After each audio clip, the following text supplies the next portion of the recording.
So can you tell everyone a bit about yourself, please, and also the talk that you're going to be doing at the SCN8A and SCN2A conference in Denmark in a couple of weeks? Okay, thank you very much, Tori, for inviting me in this podcast. Thank you. I'm really glad to be here. I'm Roberto Previtali. I'm a medical doctor in Italy, and I'm attending a residency program in child neurology and psychiatry. So I'm still in training, yes. And I work in Milan, and I've just started a PhD program on epilepsy, and in particular on the use of a ketogenic diet in epilepsy, in rare epilepsies. So I'm really into neurology, epilepsy, but as a resident in child and in child neurology and psychiatry, I really want to do some research also about mental health, maybe mental health in patients suffering from epilepsy, but we're still thinking about that. So let's see what will be going on. Gosh, I hope you do that. It might be something I have to grab you for the podcast, because do you not sometimes think that the psychiatry or the mental health is part of the epilepsy and vice versa? It's almost like they're not two separate things, right? Yeah, definitely. And in particular for children and adolescents, all the neurology and the psychiatry is not like two words apart. They really can be strongly linked together. So I really think that it's important to have a broader view of the problems. So addressing both neurological and psychiatric problems when they are. Yes. Thank you. I strongly approve as a patient, and there are very few neuropsychiatrists out there, actually. Is that what you're going to be in the end, a neuropsychiatrist? Yes, a neuropsychiatrist, yes. Cool. So this talk that you're going to be doing in Denmark, I know that you've already spent, was it 6 months, I think, with the team at Philadelphia? Yes. So you've been drawn back. Tell us about this presentation that you're going to be doing. Okay, well, the presentation I'm going to be doing is about the research program I followed last year, because as you were saying, I spent 6 months from January to June 2022 at the Philadelphia hospital working with Professor Gardella and Professor Moller. And in particular, he worked on SCN8A. It's so difficult to say. SCN8A or 8A? SCN8A. Okay. Sorry. And in particular, we tried to research and to know more about the loss of function variants. Well, let's say, as you know, SCN8A is the gene encoding for a sodium channel. Okay, and this channel where there are pathogenic variants can have a gain of function. So let's say that the channel works more. In other cases, the pathogenic variants gives a loss of function. So let's say that the channel works less than what it should. Okay, and the gain of function variants are the most known, because in the majority of the case, even not always, they gives in developmental and epilepsy encephalopathy. So let's say a quite severe clinical picture. While the loss of function are less known, because sometimes they gave a severe clinical picture, but not always. Yeah, there are many patients that maybe they have epilepsy, but they are not drug resistant, or maybe it's a different kind of epilepsy and the general clinical picture is not that severe. Maybe they can have some neurodevelopmental difficulties, but less severe than the one with the gain of function.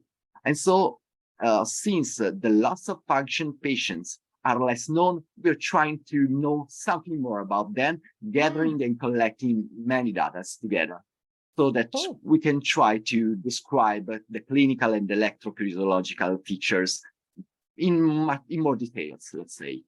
Yeah. And do you think that could, this sounds really interesting, and do you think like long term that could end up with more children being diagnosed? potentially? That could be.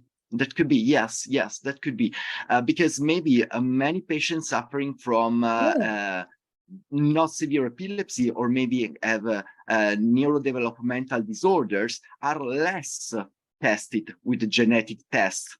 Because of course, if the clinical picture is very severe, they you always try to find an etiology with genetic test. While if the clinical picture is not so severe, maybe especially in the past, let's say, it was not that easy to go for a genetic test. And now we're trying to have more genetic tests. And so we can score more patients suffering from SCN8A variants. Yes. So it could be definitely, yeah. Cool. And who are you doing this presentation or piece of work with? Sorry?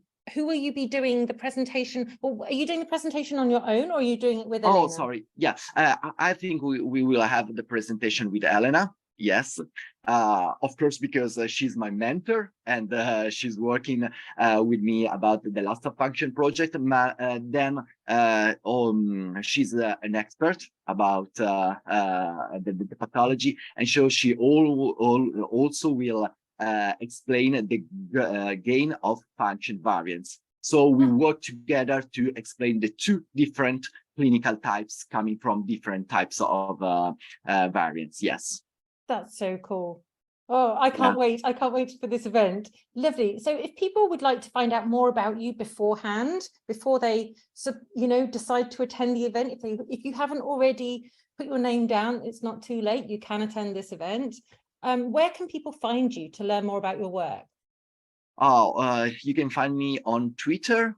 Okay, it's Roberto, like a neurology, the first part, and Roberto as my name. Yes. Yeah. And also, in PubMed there are some works of mine. Not so many. Let's say that I'm really in training at the very beginning of my job, but yeah, they can find me there. Yes. Wonderful. And also we have the chance to meet face to face with all the people coming. Yeah, I'm so excited. We have people from around the world coming, don't we? And we even have Chris Pierce from Australia. She's coming. We've got people from the States, and isn't it a great combination of clinicians, researchers, and families? It's quite rare, isn't it? Yeah, it is. It is amazing. And also, as I'm a resident, I'm very happy to meet the families and, get in touch with them, and also understand what are the needs of the family and the patients. And also, I'm really happy to meet these great experts, of course. I love that. So it's about learning from the families and not just the other way around. I think, the world has changed a bit for us in that way, because it used to be all one-sided, didn't it? And now you guys have distinct and modesty and, allowing yourself to be your pathways. Gosh, where did I get that term from? But your career pathways to be altered by listening to families and patients. And that's really powerful. Yeah, definitely. Also because I really think that the patient-centered outcomes are important, because, there are sometimes families that tell me that, of course, they want the child to have less seizures. But, for example, they say if the child has just one seizure mass or two seizure mass, but then they can really enjoy life, go to school, learn. It's not about not having the seizure. It's more about the quality of life of their children. And so I think it's important for clinicians to know that, of course, because so we know what we are trying to target. Yeah. Oh, thank you very much. Everybody listen to what you just said. Well, if anyone has missed this and hasn't seen it on Facebook, it's going to be on YouTube, and you can find it all over the social media channels. And I thank you so much, Roberto. I can't wait to see you at the event in Denmark. And everyone, I'll put the link below as well, so check that out.